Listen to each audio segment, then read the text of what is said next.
सरकारला दुःखाची जाणीव करून देणं हा जर गुन्हा असेल तर तो गुन्हा मी केलेला आहे. त्यासाठी तुम्ही द्याल ती शिक्षा भोगायला बी मी तयार आहे. तुम्हीच आम्हाला सांगा आम्ही जगायचं का नाही ते. सरकार शेपूट हलवून हलवून म्हैस दमती पण पाठीवरचा कावळा उडत नाही. तसा आत्महत्येचा विचार आमची पाठ सोडित नाही. कोरड्या आबाळावानी कपाळ असणाऱ्या बायका, बिनबापाची लेकरं असल्यासारखी माळावर फिरणारी जनावर, हे सारं गावाला नजर लागली म्हणून नाही झालं सरकार.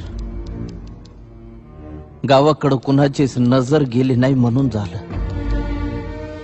शिकलो नसतो तर किती सुखात राहिलो असतो. अन्यायाची जाणीवच झाली नसती. देवाचा कोप झाला असं समजून बसलो असतो अंधारात तुमच्या लाल दिव्याला हात जोडीत. गोचिडासारखे चिटकून बसले सातबाऱ्याला सावकार आणि बुजगावण्यासारखं उभं आहे सरकार. आभाळ वागतंय सावत्र आईवर, दुष्काळाचं कुरूप ठणकत चाललंय आणि शेतकऱ्यांसाठी कोंडवाडे बांधायचं ठरवून सरकार शांत झोपी गेलंय. देश महासत्ता होण्याचे स्वप्न बघण्यासाठी. खिचडीसाठी शाळेत जाणाऱ्या पोरानं चोरून आणलेले 2 घास खाताना त्याच्या बापाला अभिमान वाटावा पोराचा का स्वतःच्या जगण्याची लाज.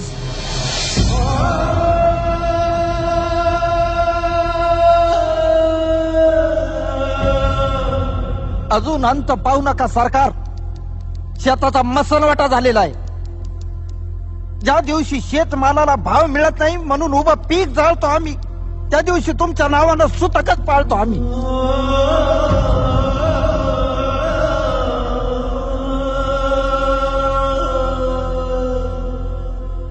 आता तरी विचार करा, नाहीतर 1 किलो गव्हासाठी तुम्ही 1 दिवस देश गहाण ठेवलेला असत.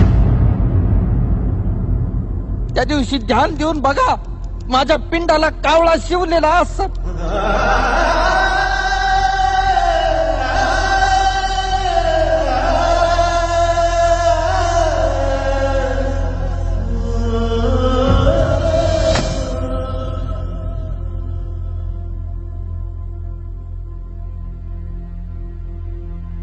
माझी काहीच तक्रार नाही.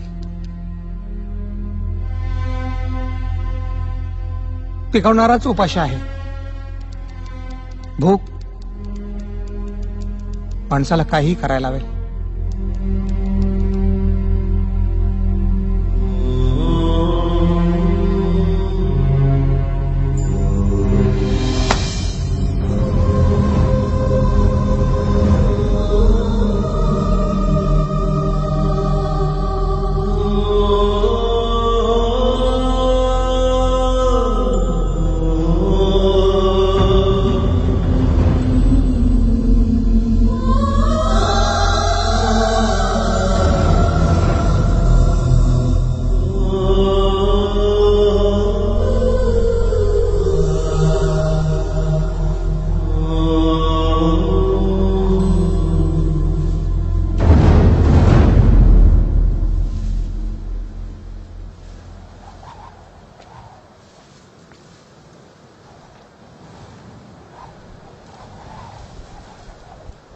अशाच वावटळी उठायला लागल्या होत्या.